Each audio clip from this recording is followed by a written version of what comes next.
Oke, baik. Assalamualaikum warahmatullahi wabarakatuh. Oke, halo semuanya. Kembali lagi di video kami yang mengenai putar ketiga. Jadi hari ini kami akan melakukan podcast ini yang berkaitan dengan judul kami yaitu ketiga di RSUMM.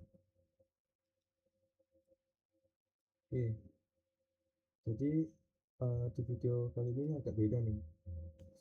Soalnya ini tuh project UAS mata kuliah ketiga kami.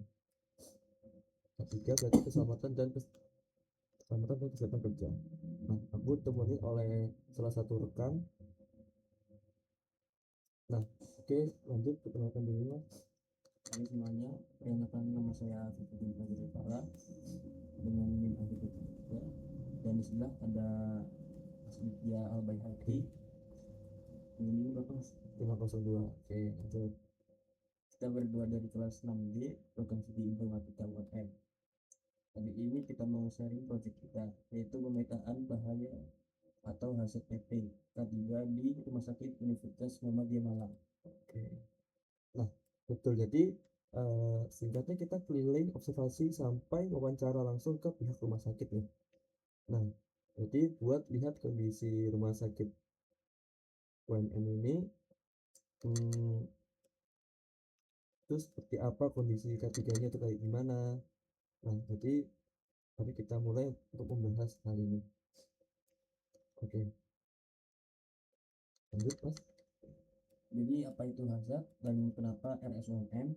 Jadi biar yang nonton paham dulu, itu hazard mapping itu metode buat mengidentifikasi, mencatat dan memvisualisasikan lokasi-lokasi potensi bahaya di suatu tempat kerja. Jadi nanti ketahuan di area mana saja yang beresiko atau terus berapa parah. Oke, jadi eh, terus kenapa kok milih rumah sakit gitu? Nah, makanya rumah sakit itu tempat kerja dengan kompleksitas ketiga yang sangat tinggi. Jadi kami memilih itu karena itu. Oke, terus di sana juga rumah sakit itu buka 24 jam. Jadi ada banyak instalasi medis, banyak orang, dan banyak banget jenis bahayanya begitu. Nah, begitu Mas. Nah, benar juga. Dan kenapa RSUMM itu secara spesifik? Karena RSUMM itu rumah sakit pendidikan yang sudah dapat akreditasi KAFS paripurna alias bintang 5, akreditasi tertinggi di Indonesia. Lahannya sekitar 9 hektar, bangunannya khas Tiongkok, ikonik banget di Malang Raya. Jadi relevan banget buat dijadiin objek pemetaan. Oke, nah buat referensinya juga kita pakai dasar hukum Permenkes nomor 7 tahun 2019 tentang kesehatan lingkungan RS sama Kemenkes 432 tahun 2007 tentang manajemen ketiga di rumah sakit. Jadi kita nggak asal-asalannya, jadi ada referensinya. Sebelum masuk temuan, kita kenalan dulu sama jenis-jenis bahayanya. Di rumah sakit ada 7 kategori hazard utama. Aku sebutin tepat ya. Oke, lanjut. Pertama itu hazard fisik, kayak lantai licin, kebisingan, pencahayaan kurang, radiasi. Kedua itu hazard kimia, obat sitostatika, disinfektan, reagent lab, bahan B3. Ketiga itu biologis, bakteri, virus, paparan darah, jarum suntik bekas, dan minum infeksius. Yang keempat itu hazard ergonomi, misalnya mengangkat pasien tanpa alat bantu, postur kerja janggal. Oke, lanjut. Tiga lagi nih. Jadi di kelima aja kebakaran seperti tabung LPG, gas anestasi, kabel listrik. Nah, gitu. Untuk keenam tuh hasil kelistrikan nih kayak contohnya alat elektro elektromagnetik tegangan tinggi, kabel berantakan, nah kayak gitu. Nah, untuk yang terakhir ketujuh hazard psikologi gitu. Seperti beban kerja yang berlebih, kerja shift malam, burnout, stres, dan lain-lain gitu. Nah, dari tujuh itu kita fokus observasi ke area publik yang bisa kita akses. Itu parkiran, lobi, koridor, mangga, sama kantin. Plus tinjauan ke instalasi beresiko tinggi. Oke, nah sekarang ini masuk ke ini nih, hasil temuan kita di lapangan. Nah, Afif, kamu mulai dari area parkir ya, silakan dulu. Oke, jadi yang pertama itu area parkir dan entrance.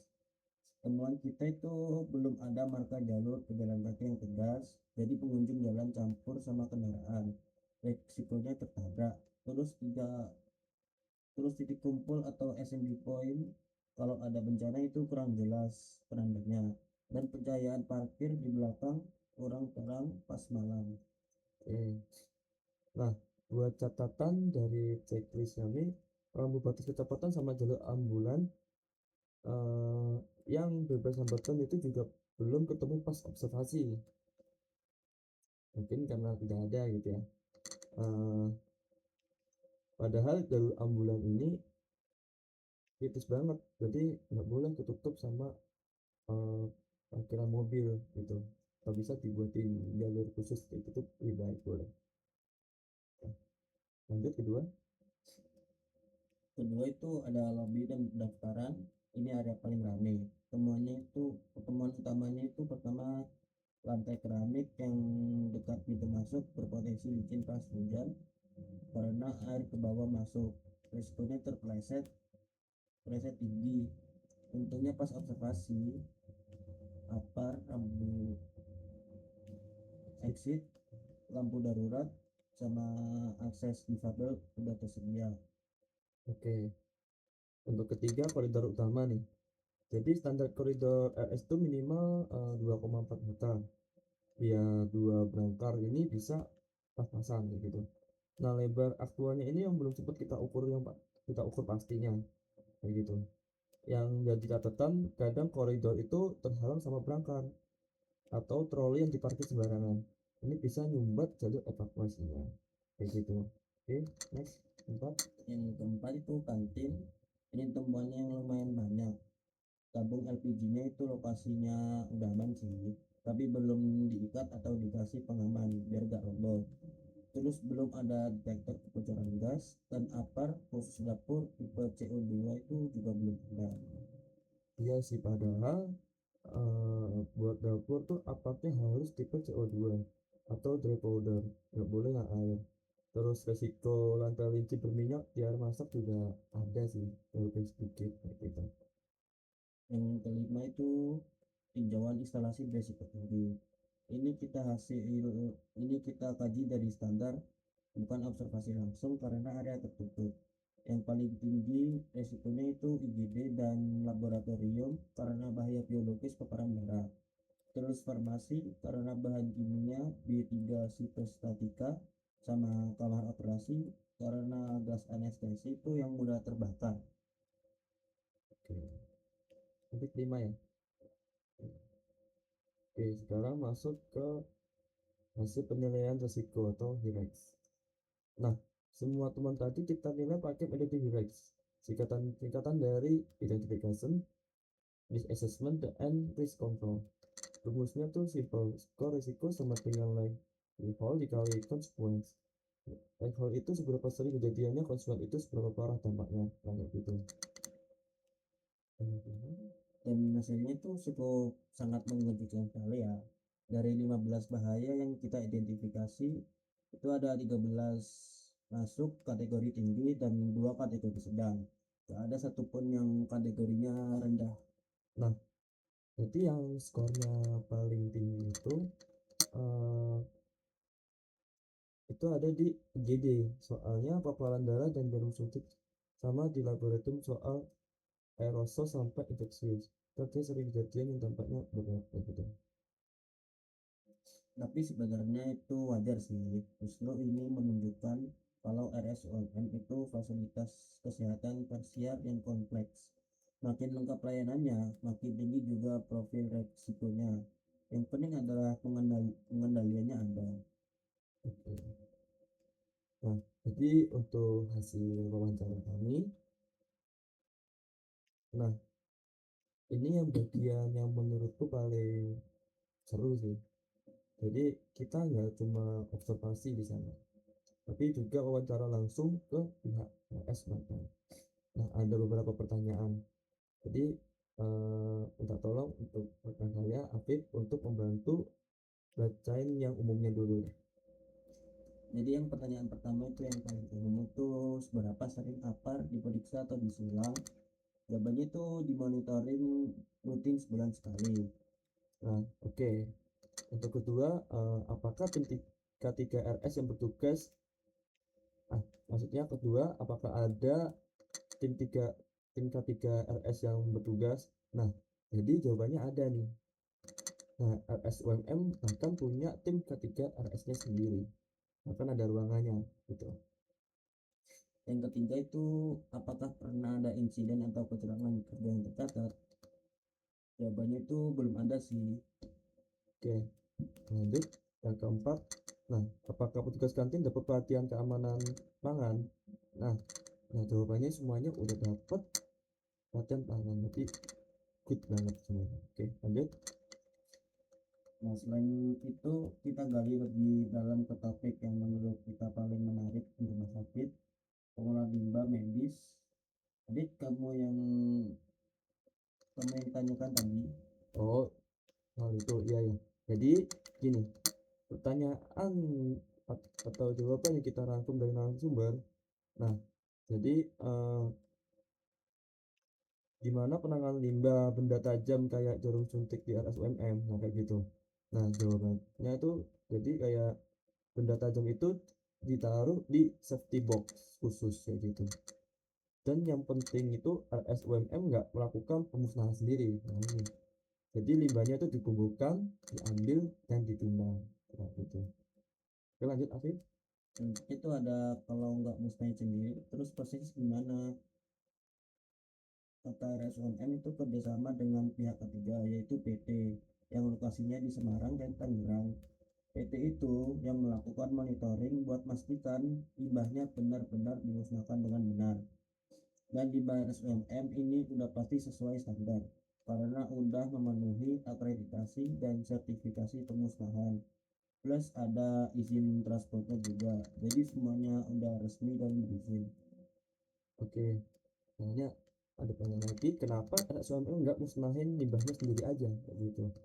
Nah, jadi karena areanya belum memenuhi syarat kayak gitu, dan lokasinya itu kan padat penduduk, nah itu kan berbahaya kayak gitu kan, apalagi deket banget sama kampus yang baru dibuat ini GKB 5 ini gitu. Jadi nggak memungkinkan banget untuk buat fasilitas buat usahanya sendiri, itu berisiko banget. Makanya dari itu pakai pihak ketiga untuk membantu pemusnahannya. Nah, oke, lanjut. Selanjutnya itu ada pertanyaan, apa sih risiko terbesar dalam pengelolaan limbah medis? Jadi ada dua yang paling besar. Pertama itu dari sisi rumah sakit, yaitu pemilahan yang nggak sesuai. Contohnya bekas infus darah yang seharusnya masuk wadah infeksius malah dibuang sembarangan atau nggak pakai kantong kuning karena alasan biaya. Kedua termasuk tertusuk jarum atau istilahnya needle stick injury yang kena petugasnya. Ini bahaya karena kita nggak tahu jarum bekas itu dipakai siapa saja. Jadi ada resiko keluaran penyakit, tapi alhamdulillah di RSUMM sendiri belum pernah ada tugas yang sampai tertular. Oke, sekarang gimana alur penanganan limbah dari ruangan sampai ke pembuangan. Jadi limbahnya itu diambil oleh petugas cleaning service atau CS kayak gitu. Nah, terus dibawa ke area belakang. Nah, CS-nya sendiri itu dari pihak ketiga dan ada pemeriksaan tersendiri. Nah, petugas yang menangani pemilahan sampah ini dicek kesehatannya secara berkala, seperti pengecekan kayak HIV, TBC, dan lainnya selama sebulan sekali. Nah, karena kerjasamanya berhubungan langsung sama darah, makanya mereka juga dikasih APD, bahkan pelatihannya juga gitu. Nah, yang ngurus pemilihan utama itu adalah petugas ruangannya ya, bukan petugas yang lain. Nah, yang buang pertama kali itu yang nata sampai yang monitor yang kurang itu biar petugas berikutnya. Jadi nggak ikut terkontaminasi kayak gitu. Oke, lanjut. Jadi sebenarnya alur di rumah sakit PMM tuh udah cukup rapi dan kontrol ya. Cuma memang resiko di titik penilaian awal itu harus paling dijaga. Oke, sekarang kita masuk ke tahap rekomendasi. Jadi oke nih, dari temuan tadi kita kasih rekomendasi pengendalian ini disusun pakai hierarki pengendalian K3 dari yang paling efektif yang paling akhir kayak gitu. Jadi aku jelasin urutannya ya. Paling atas itu eliminasi, hilangin sumber bahayanya, misalnya mindahin tabung LPG keluar dari ruangan dapur. Oke, terus substitusi. Ganti sama yang lebih aman, contoh ganti lantai lobby sama bahan anti slip mungkin seperti gitu. Lalu ketiga itu ada rekayasa engineering, verifikasi teknis kayak pasang apar CO2 di kantin, detektor gas, lampu darurat di jalur evakuasi. Oke, untuk keempat itu pengendalian administratif, jadi bikin aturan dan SOP, misalnya SOP pembersihan lantai tiap jalan, larangan parkir, alat dan koridor kayak gitu. Dan yang paling terakhir itu yang paling dasar, APD atau alat pelindung diri kayak sarung tangan, masker, safety shoes, dan sesuai areanya masing-masing. Nah, jadi intinya prioritas perbaikan tuh diarahkan ke bahaya yang kategorinya yang tinggi dulu kayak gitu. Oke, sekarang kita masuk ke bagian penutup. Oke, jadi lanjut. Jadi kesimpulannya itu di RSUMM sebagai rumah sakit berakreditasi paripurna emang punya kompleksitas bahaya yang tinggi, tapi sistem pengelolaannya terutama soal limbah dan tim K3RS itu udah jalan dan standarnya mah udah bagus lah. Oke. Nah, catatan buat perbaikan ke depan ada di area publik, kayak parkir, lobby, koridor, sama kantin kayak gitu. Mostly soal kelengkapan lampu evaluasi, rantai anti slip di depan kayak udah ada karpet lah bagus kayak gitu. Sama pengaman tabung LPG gitu yang lebih kayak gitu. Dan saran dari kelompok kita itu audit K3 internal sebaiknya dilakukan rutin minimal tiap 6 bulan plus edukasi K3 yang terjadwal buat semua tenaga di RS. Oke, jadi mungkin segitu dulu dari project K3 kita kali ini.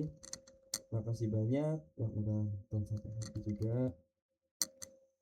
Sama-sama ya, makasih semuanya. Semoga bermanfaat dan nambah wawasan soal K3 di lingkungan rumah sakit. Oke, jadi maaf mungkin jika ada keliruan dari hasil observasi kami dari K3. Mungkin jika ada salah atau apa boleh berkomentar, boleh kita saling membantu dan memenuhi dan tidak ada kekeliruan dan kesalahpahaman seperti itu. Baik, saya dan rekan kami izin undur diri. Terima kasih atas waktunya. Mohon maaf. Wassalamualaikum warahmatullahi wabarakatuh. Terima kasih.